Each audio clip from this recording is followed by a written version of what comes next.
Sa bawat araw na dumarating, piliin natin maging masaya. Maraming hamon ang buhay, pero tayo ang may kapangyarihang magbigay kulay sa bawat sandali. Tandaan, kahit simpleng bagay, pwedeng magdala ng ngiti. Kaya i-enjoy natin ang bawat sandali. Tay, kumusta naman? Ako din nabalitaan ako kung nagkasakit ka. Gahilak yung amahan nga, kung sa magoy, dili na pumahatag nimo na mahatag na ni Jesus Christ. Kitagahan na ikaw kabakahan, kitagahan ikaw kayutaan o na kay balay, ipaiswilang ikaw, unsa magoy mahatag na ng Jesus, dili na pumahatag. Ningon siya, eternal life. Amen. Eternal life. Amen? Kitang teres kalibutan, usahay atong ipagpaliban nato ang pag-alagad sa Ginoo kay mangita tan kinabuhi sa kalibutan nga para magkataon ang lawas ay para di ba? Atong ipangandoy maayo, ipaningkamot maayo mga material things. Pero nalimot ta sa kaimportante sa espirituhanong butang. Namo niya mo hangtod sa kangturan na binagyod ang pulong sa Dios nagaingon mahanaw man ang langit ug yuta apan ang iyang pulong magpabilin hangtod sa kangturan. Amen. Atong palakpakan atong buhay ng Dios. So let's dive deeper with God. Magpalalong ta diya sa Ginoo. Amen. Amen. Magpalalong ta diya sa Ginoo. Ano man diya sa lalong nga dapit dito mohimo ang Ginoo milagro. Amen. Amen. Sa ato ka sa daplin sa sapa, kung daplin gani, unsay makita nimo ditong isda, puro ra ko na tanan, isda sa daplin. Ayaw expect diha nga dunay nindot nga isda. Okay? Kung ato pag yung sa tabay, nagya po isda no, gagmay isda sa tabay. No? Mga gurami. Tama dito. Pero mo na gingon, the more ka nga magpalalom, the more ka nga dili kita kung sino silalom. Pero doon ay dagkong isda niya sa lalong. Amen? Amen. So sa atong pagpangalagad sa Ginoo, kinahanglan tang magpalalom diha sa Ginoo. Let's dive deeper with God sa atong relationship sa Ginoo. Hallelujah. It's time to dive deeper with God. Hallelujah. Kinahanglan. Panahon na karon mga kaisunan nga magpalalom kita sa Ginoo. Kaya doon ay mga tao mga kaisunan nga daghan sila kayo gibuhat para silang kaugalingon pero para sa Ginoo dili kayo importante nila. Pero magpalahita. Hallelujah. Amen. So, sumala sa ginaingon diha sa Salmo kapitulo 42 bersikulo 7. Ningon diha, deep calls to deep in the roar of your waterfalls. All your waves and breakers have swept over me. Hallelujah. Kasi gingon diha sa Bisaya, diyo siya, nagsampitay ang lalong na katubigan diha sa pagdahunog sa mga busay sa Dios. Sama kini sa mga balod sa kaduol nga gipabaha niya sa akong kalat. Hallelujah. So, nangandoy tag lalong nga tubig, kusog nga tubig, no? Wala na ikaligo ng stagnant nga tubig. Kaya naman, kasulay kung kaligog swimming pool, kay stagnant ba ng swimming pool sa? Inikawaman mo kaligo, mangatol ka. Amen?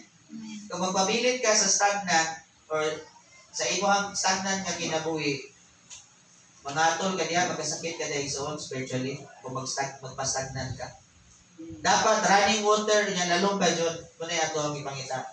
Manabitaw nga, kung maligo kung swimming pool, ato ko sa kanang swimming pool nga naagay siya flowing water. No? Kaya hindi ka humanin mo, refresh kay kanya, limpyo po ang tubig, kaya nga naman, gano'n na yung kailis. Hallelujah. So, kung sa'yo una na ito nga, palaluman diya sa Ginoo. Una na itong palaluman diya sa Ginoo ang atong desire sa iyang presensya.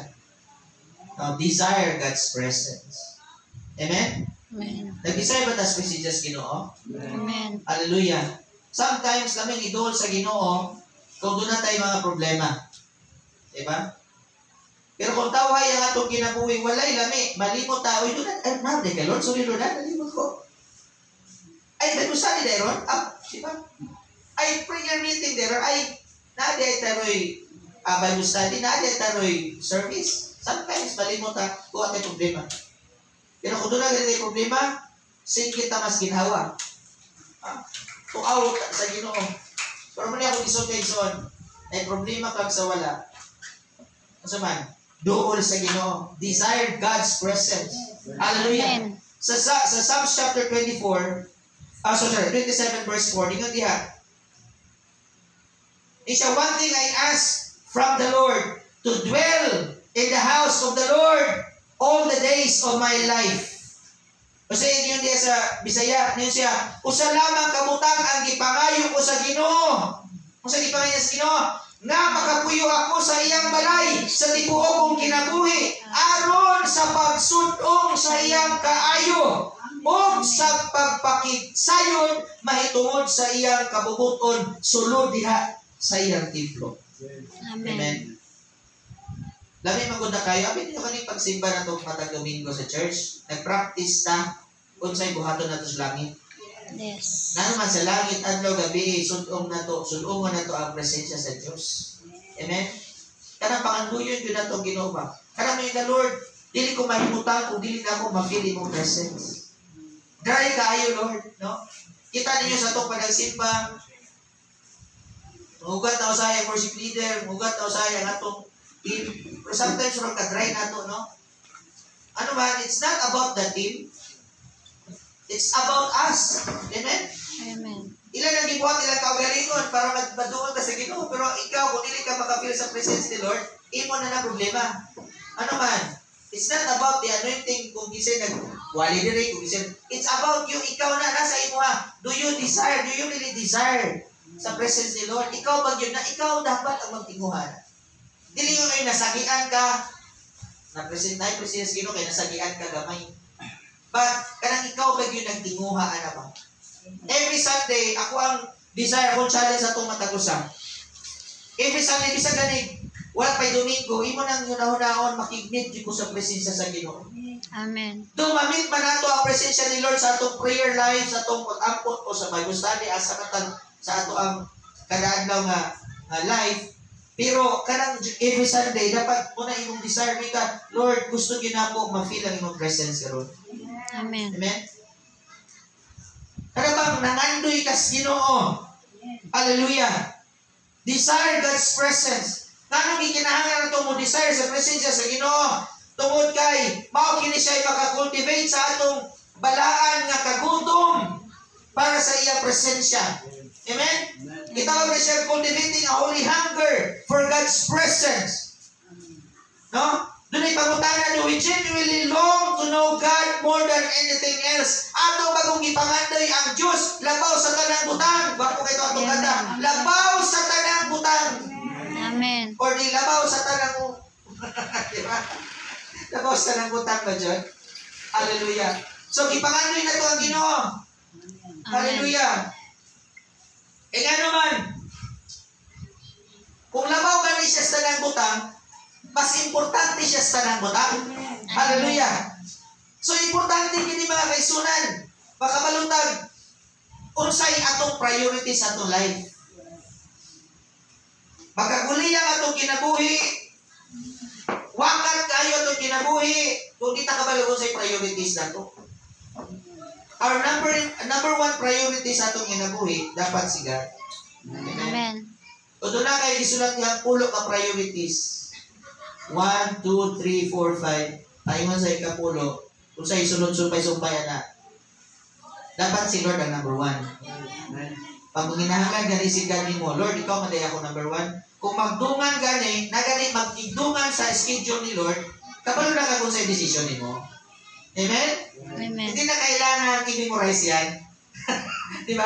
Hindi na kinahanglan. Ano man, kabalo na ka. Hallelujah, kabalo na ka. Alam mo na kung ano ang imong priority sa imong kinabuhi. Hallelujah. Nga naman, kinahanglan i-prioritize nato si God. Tungod kay siya may atong gikinahanglan sa tanan. Amen. Every time galing mayroong matalang ta, matugtugar itong kantahan, labaw sa tanang butang. Amen? Ikinahanglan na ito ang Diyos. So, Jesus, I need you. We need Jesus. Hallelujah. Sumalat niya sa lingon, sa Salmo Kapitulo 42, sa English niya, as the deer pants for streams of water, so my soul pants for you, my God. Sa Bisaya, ingon siya, ingon, nga nangandoy ang lagsaw sa kabugnaong kasapaan, nangandoy usab ako kanimo, O Diyos. Amen? Amen. Kang man ang lagsaw, ginalagas pirme. Ginahan pirme. Ang lagsaw, ginaatake pirme. Kung siguro parehas na sa matag mga lagsaw, ginaatake pirme sa kaaway, ginahan pirme sa kaaway, ginalagas pirme tas ato mga problema. Pero ngayon ta, Lord, karon sa makapahuay ani. Pero asa makadapit makapahuay? You can only rest in God's presence. Makapahulay ra ka sa presensya sa Diyos. Amen? Ninyo siya sama sa lagsaw, nangandoy siya sa bugnaw kasapaan. Aside sa kabugnaw nga masatisfy siya sa iyang kauhaw, ang bugnaw kasapaan, mapunay muhugas sa iyang kabaho. Amen? So doon ay, ang mga leon na mga manunukog, lagso nila, lagsaw, di ba? So lagsanay na sila. Matingala ka nga nung kasunod ramang gyapon ng leon, bisag layo na kayo, hindi ka kita ng gasa, pero kabalo siya gasa na pitap niyan to. Pero kasi kita. Nga naman, tungod kay sensitive kayo ang pangamoy sa leon. Mailihan niya ang baho sa lagsaw kung asa. Wala siyang kita, pero kabalo siya, dito agi. Ano man, tracker ang mga leon. Kabalo sila kaasa padulong ka. No? So, tungkol sa iyang singot. So, ang himungon mga kaigsunan sa lagsaw, dalagan siya na mas ginawa, mangita siya sa sapa, lukso siya sa sapa. Aside yung mabugnawan na yung lawas, masatisfied siya, makainom pa siya sa tubig, mahugasan pa ang iyang kabaho sa iyang lawas. Safety siya sa kaaway. Amen? Sa ito may nabuhi, na yung mga nabaw, na yung panahon kurang ginalagas sa panahon, ginalagas sa mga tao, dahil mga pressure, wala, tuo, na yung mga panahon nga dead end na sa imong life, wala na kayo mabuhat, wala na kakabalunga sa kapadulong, sa imong kinabuhi, pero imong na-realize mga kaigsunan, na sama dahil ka sa lagsaw, na ang pinakasolusyon sa imong kinabuhi, mangita na dahil ka bugnaw ang kasapaan. In other words, mangita na dahil ka sa presensya sa Ginoo. Amen? Amen. Dito na ka makapahulay sa presensya sa Ginoo. So, desire God's presence. Kung sa giingon diha, sabi sa David, mga kaisunan, sa verse 42 siya, giuhaw ako kanimo, ubuhin Diyos. Kanusa ba ako makaduol o makasimba kanimo? Hallelujah! Amen. Pero kita, kanusa ba ako maka-absent ka na kay rason? Di ba? Oh, walang, be careful sa inyong mga reason sa inyong pag-worship. Sa inyong reason nga di mo musimba. Amen? Kung doon na kay usa ka rason nga di ka kasimba, dapat, I believe, dapat magkauna-una ka. Doon na kay daghang mga rason. Siguro, sobrang pulo, siguro, hundreds of reasons why you need to worship Jesus sa imong kinabuhi. Amen? Kung doon na kayo sa karason, bukat kayo, naroon itang simba, kabalo ko doon ay mas daghan ng rason na dapat kang musimba sa mas labaw. Daghang rason para musimba. Doon na po ito yung mga kaigsunan sa una, wala sila ilaing rason, dilis na kasimba tungkol sa bata, lagi tungkol sa bata, may bata. Ako na yun, yung sige pasangil ang bata, lagi mo kasimba. Eh, kung ako ganis ginong bata, tapos mo. Honestly, ay mo pasagad o yaw-yaw. Diba? Ay, pasagad-pasangin. Tungkol sa bata, magod. Diba? Kaya, bisa ko hilantan mo ng bata. Hilantan na noon. Para na yung rason, yung yawa, si pamina. Amen? Amen. Ano ba lahat ang mga rason sa atong pagsin? Ano ba ang panita kasi bas Ginoo? Walang tayan. Amen? Pero natawa si David, ingon siya, ingon ang nagsulat sa Salmo 42, versikulo siya, giuhaw ako kanimo, buhay Diyos. Hindi siya, kanusa ba ako makadulong makasimba kanimo? May tanya niya itong kuwan na una. Kana kasi yung balay, Lord, kahit ang Domingo na po. Amen? Amen. Katrabaho ka, kadrive ka. Uy, nalimot ko. Domingo na dili pa. Sabado pa. Ano bang excited ka? Gano'n sa kamusimba sa Ginoo. Amen? Amen. Akong ginisay mga kaisunan niya yan na itong kasing-kasing ba? Kaya mga andoy tas Ginoo. Kaya pangitang nyo na ito, ang asa nyo ng Ginoo. Hallelujah. Nasama ta sa mga lagsaw na nanginahanggan o tinaw katubigan. Hallelujah. Sige sa verse 3. Isa, naghilak ako sa adlaw sa gabi. O ang akong mga luha, mauray akong pagkaon. Grabe no? Tungo siyang longing sa Ginoo. Because of his desire sa presence ni God, para niya gahilak siya. Kung di niya ma-meet ang presence ni Lord. Siya, kanunay akong gipangutana sa akong mga kaway. Hay naman ang imong Diyos. Asa naman ang imong Ginoo. Yan ay mga panas ng kinabuhi. Because of the consequences of our sin, sometimes ragayo kaya Ginoo sa to.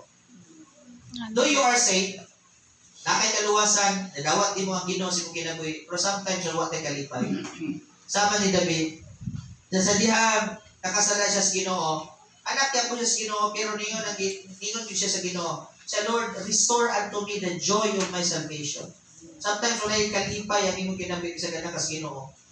Kung kapuyo ka sa kinabuhi nga wala, hindi ka himutan sa Diyos. And sometimes, you want to be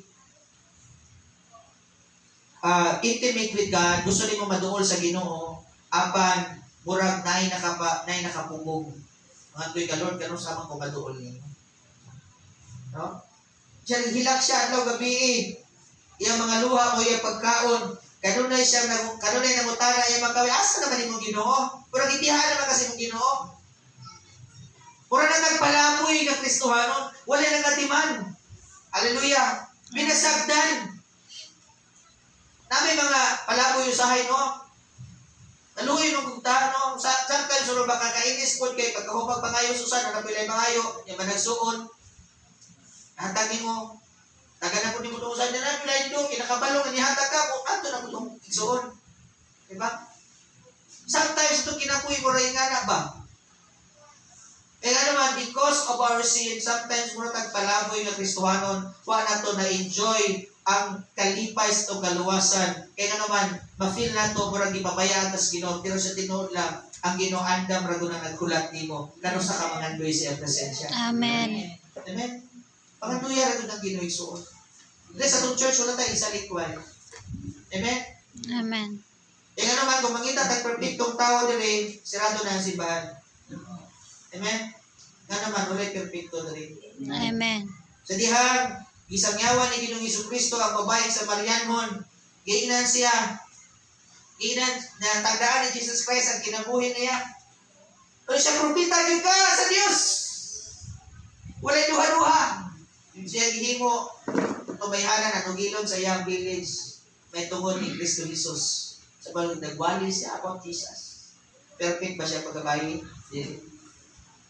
Pero yan gigamit isang yan yung galang Jesus. Tungkol kay si Jesus, karon wala siya nakita perfect na tao. Nakita siya tao na nag-desire sa presensya. Nagtinguha na si Jesus Christ mismo mo transform sa kinabuhi. Dili sa itong church, siguro kausap ninyo. Amen. Siguro mamuti na talaga akong buhok dito kung kausap sa imong batasan, yung kinabuhi, wag yun. Amen? Di ko kausap sa imong kinaiya, sa imong pagbati, di ko kausap na. Hallelujah. Na naman, magugtas ra ko, sakit ra kong kasing-kasing. Dali mamatay ang pastor na. Amen? Kung usbod yung dako inyong kinabuhi. Amen. Pero kung kamo gani, nangandoy mo sa presensya sa Diyos, Ginoo na yung mausap ninyo. Amen. Amen. Amen? Ginoo na po yung mausap na ko. Hallelujah. Kung pareho tagtinguha tanan karon ang atong pag-Goals Church, not because we are perfect. Atong pagbagamit sa Diyos, not because we are perfect. Pero nagpagamit na sa Diyos tungod kay we are willing nga usbon ta sa Ginoo sa atong kinabuhi. Amen? Amen. Hallelujah. So sa pagdigo niya mga kaisunan, siya nag-uula ko. Busa, hinumduman ko ang Diyos. Kung doon na kay kagool, sa daingon? Hinumduman ang Diyos. Daghan kayo mga kaigsunan nato sa Ginoo nga daghang mga problema. Daghang mga kasakit. Pero every time na doon na kay kagulanan, doon na kay mga problema, inumdumi ang Diyos. Manang ayaw ramong pagload ni Pastor. Every time na nangilon mo siya problema, ayaw mo ni Pastor, ampo, Brad. Ampo, sis. Nga naman, biblical na panganduya ang Diyos, sinumdumi ang Diyos every time na nag-uul ka. Sa kita ni mong kasing-kasing, doon sa Ginoo. Hallelujah. Ano man, ikaw diri, sa akong Thank you. Sa bawat araw na dumarating, piliin natin maging masaya. Maraming hamon ang buhay, pero tayo ang may kapangyarihang magbigay kulay sa bawat sandali. Tandaan, kahit simpleng bagay, pwedeng magdala ng ngiti. Kaya i-enjoy natin ang bawat sandali. Magpasalamat at patuloy na magpakatatag. Lagi nating isaisip, happiness is a choice. Let's choose to be happy. Walang take two sa buhay, kaya piliin mong maging